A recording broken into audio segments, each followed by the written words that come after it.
নির্বাচনে 2/3 সংখ্যাগরিষ্ঠতা নিয়ে সরকার গঠন করে বিএনপি। সংবিধান অনুযায়ী নির্বাচনের ফলের গেজেট প্রকাশের 30 দিনের মধ্যে বসতে হয় সংসদ অধিবেশন। সে হিসেবে বৃহস্পতিবার বেলা 11টায় বসছে ত্রয়োদশ জাতীয় সংসদের প্রথম অধিবেশন।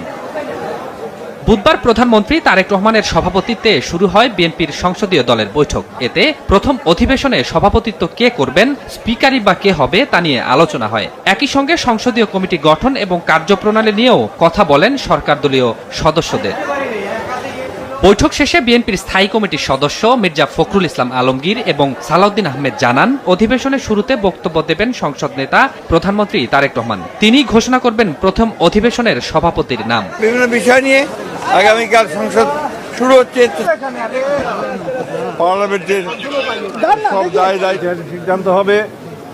আগামীকালকে আমাদের সংসদ নেতা মাননীয় প্রধানমন্ত্রী প্রারম্ভিক স্বাগত বক্তব্যের মধ্য দিয়ে অধিবেশনের সভাপতি কে হবেন, যেহেতু স্পিকার এবং ডেপুটি স্পিকার আজ পর্যন্ত আমাদের জানা মতে অ্যাভেলেবেল হয় নাই, সেই জন্য কে সভাপতিত্ব করবেন বিধি মোতাবেক উপস্থাপন করবেন, আহ্বান করবেন। আমরা সংসদ চিরাচরিত মতন বসবে না। আমাদের যেহেতু পুরনো স্পিকার নাই, ডেপুটি স্পিকার নাই, আমরা সংসদে একটা খালি চেয়ার দিয়ে শুরু করব।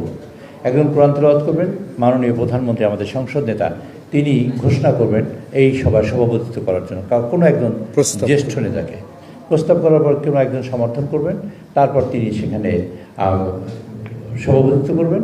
সেই সভায় আমরা মাননীয় স্পিকার এবং ডেপুটি স্পিকার নির্বাচিত করব।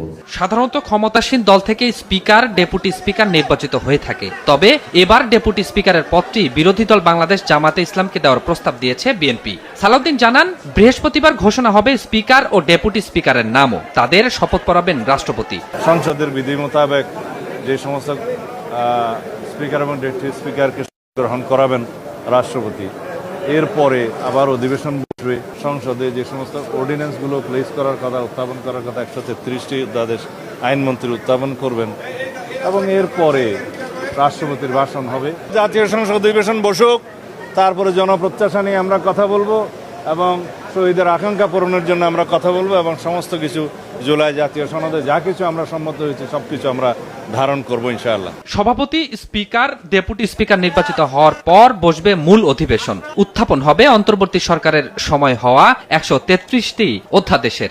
রীতি অনুযায়ী প্রথম অধিবেশনে ভাষণ দেবেন রাষ্ট্রপতি মোহাম্মদ শাহাবুদ্দিন। কার্য উপদেষ্টা কমিটি গঠনের পর ঠিক হবে প্রথম অধিবেশনের সময়কাল। স্বপন আহমেদ, সময় সংবাদ, ঢাকা।